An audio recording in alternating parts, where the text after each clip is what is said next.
Hey everybody, welcome back to my YouTube channel. My name is Joseph. I am a training psychodynamic psychotherapist and nurse practitioner in psychiatry. There are a few things I'm more passionate about than understanding mental health and how to best promote mental health within the world.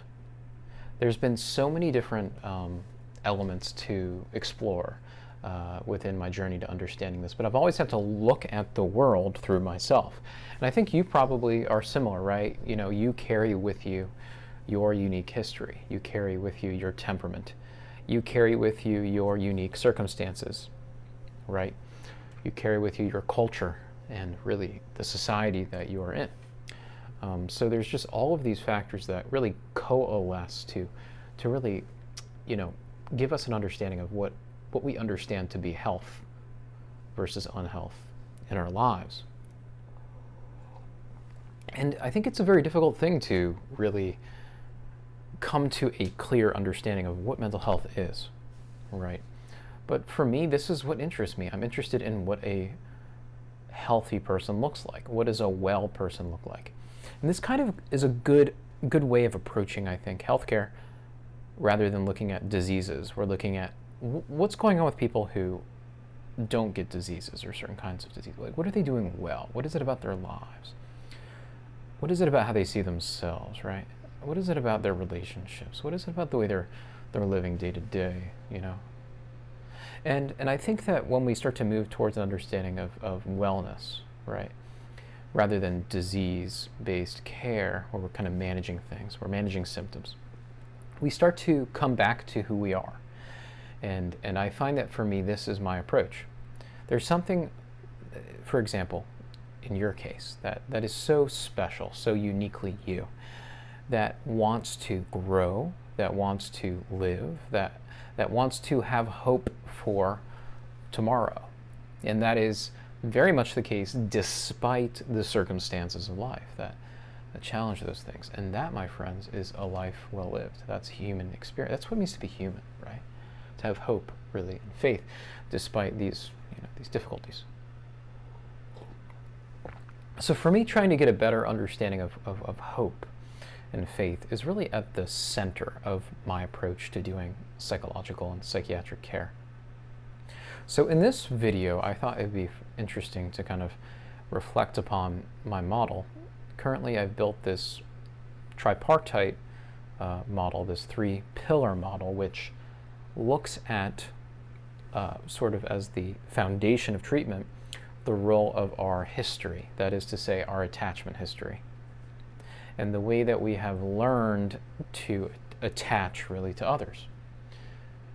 The memories associated with attaching are at the core, right, of how we begin to see ourselves clearly.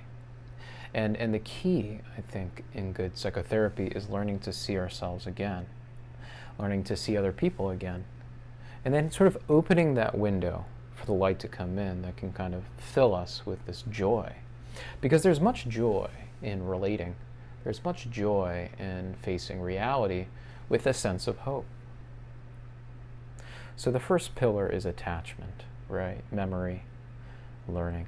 And the second pillar is sort of the natural outgrowth of these processes, namely our ability to be self-aware. While we are more or less aware, many of us go about life with a lack of awareness of really what's kind of needed or what's driving us. In psychoanalytic therapy, we focus a lot on repeated patterns, repetitive patterns. Ford discussed the process of transference and how central to his treatment was understanding transference as really memory, right? Memory coming up of a conflict with an attachment figure. I don't think he was completely spot on here, but he's tapping into what I'm getting at, which is this understanding of how we become blind to ourselves, namely the way that we get wrapped up in conflicts. So we need that good attachment relationship to be able to see our conflicts clearly And remember, this is not so cognitive, this is affective, which is so fascinating, because I can talk to you all about the theory, but not until you deeply access these affective realities that I'm speaking about will you truly understand.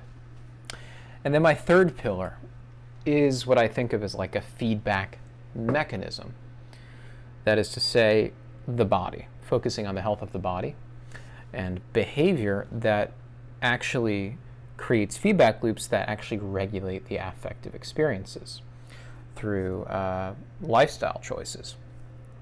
But it could be a number of different things within lifestyle, not just exercise. It could be something as simple as volunteering or trying to serve another person rather than yourself. So that's it. I've got that 3-pillar model. And the thing that keeps coming up for me that I want to explore deeply is the unique ways that the affective experiences pull on our conflicts. That is to say, the awareness of certain kinds of affective experiences. I'm thinking more of the negative affective experiences, but I think we can explore positive ones. I'm thinking of the way that our awareness, our cognitive control, our self-regulation of, really our awareness of our negative affective experiences and how our relationship to that gives rise to the ability to self-regulate. So that's the work as far as I'm concerned. And that requires a certain kind of sensitivity, doesn't it? A certain kind of resilience. It's sort of the antithesis of the medical model in many ways. We're sort of inviting into awareness the stuff that we are struggling with and trying to figure out how we became so really rigid with ourselves and rigid with others. So that's that for my reflection today. And I encourage you to share your thoughts and your feelings with a comment. And you can like the video if you like the video, and you can subscribe if you want to see more from me. I hope to hear from you, and I will see you soon. Drink more tea, and take care of yourself. Bye-bye.